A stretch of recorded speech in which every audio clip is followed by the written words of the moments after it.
ঠাকুরগাঁওয়ে আজ খাল খনন কর্মসূচির আনুষ্ঠানিক উদ্বোধন করবেন বিএনপি মহাসচিব ও এলজিআরডি মন্ত্রী মির্জা ফখরুল ইসলাম আলমগীর। বিস্তারিত জানাতে সদর উপজেলার রায়পুর ইউনিয়নের নেহা খালের পাশ থেকে সরাসরি যুক্ত হচ্ছেন প্রতিনিধি এম.এস.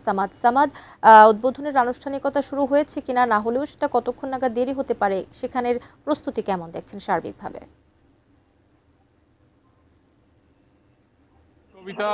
গত 16ই মার্চ বিএনপির চেয়ারম্যান এবং প্রধানমন্ত্রী তারেক রহমান আনুষ্ঠানিকভাবে খাল খনন কর্মসূচি উদ্বোধন করে এই ধারাবাহিকতায় আজ এলজিআরডি মন্ত্রী এবং বিএনপি মহাসচিব মির্জা ফখরুল ইসলাম আলমগীর ঠাকুরগাঁও সদর উপজেলা রায়পুর ইউনিয়নের যে নেহা নদী এলাকা রয়েছে এখানে তিনি খাল উদ্বোধন অর্থাৎ নেহা নদীর যে পুনঃখনন সেটির আনুষ্ঠানিকতা কিছুক্ষণের মধ্যে তিনি শুরু করবেন। এবং যেহেতু খাল খননের মধ্য দিয়ে আমরা জানি যে পানি ব্যবস্থাপনা, কৃষি এবং পরিবেশের ভারসাম্য রক্ষা, জীববৈচিত্র্য রক্ষা, ভূগর্ভস্থ পানির স্তর ঠিক রাখা, মাটির উর্বরতা বৃদ্ধি, এরকম নানান ধরনের উপকার কিন্তু আমরা জানি যে এই পূর্ণ খাল খননের মধ্য দিয়ে এবং নদী পূর্ণ খননের মধ্য দিয়ে হয়ে থাকে। এছাড়াও মৎস্য চাষ এবং বিশেষ করে কৃষিজীবী যারা মানুষ রয়েছে, যেহেতু ঠাকুরগাঁও জেলা কৃষি উপযোগী এবং কৃষি নির্ভরশীল একটি জেলা, এখানে কৃষির সঙ্গে অনেক মানুষই জড়িত, প্রায় 90%-এর উপরে। সেই কারণে এই খাল খনন একটি কৃষিতে একটা নতুন দিগন্ত সৃষ্টি করবে বলে আমরা জানি। তবে আমরা একটু এই খাল খনন সম্পর্কে একটু জানতে চাই আপনার কাছে, যে পানি উন্নয়ন বোর্ডের একজন কর্মকর্তা আছেন, যে আজকে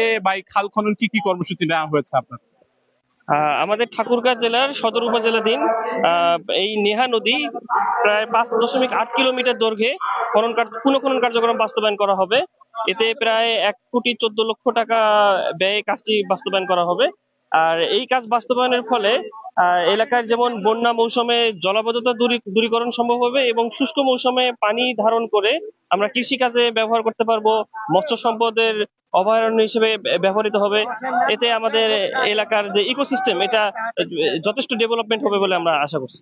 অসংখ্য ধন্যবাদ। সব মিলিয়ে কবিতা, এই বিএনপির মহাসচিব মির্জা ফখরুল ইসলাম আলমগীর এবং এলজিআরডি মন্ত্রী তিনি অল্প কিছুক্ষণের মধ্যে এখানে আসবেন। এছাড়াও পানি সম্পদ মন্ত্রণালয়ের প্রতিমন্ত্রী ফরহাদ হোসেন আজাদও এখানে আসার কথা রয়েছে এবং তারা এসে আনুষ্ঠানিক এই খাল খনন কর্মসূচির উদ্বোধন করবেন। এবং এই মধ্য দিয়ে ঠাকুরগাঁয়ে যে আর যে খালগুলো রয়েছে এবং যে নদীগুলো পুনঃখনন করা দরকার রয়েছে সেগুলো তারা করবেন বলে তারা আশা ব্যক্ত করছেন। এবং বিশেষ করে এই এলাকার যারা মানুষ রয়েছেন, কৃষিজীবী মানুষ, তারা সবাই সরকারের প্রতি এবং এই স্থানীয় যে সংসদ সদস্য তার প্রতি কৃতজ্ঞতা জানিয়েছেন। এবং মন্ত্রী আসলে হয়তো আরো কিছু আমরা জানাতে পারবো। কবিতা।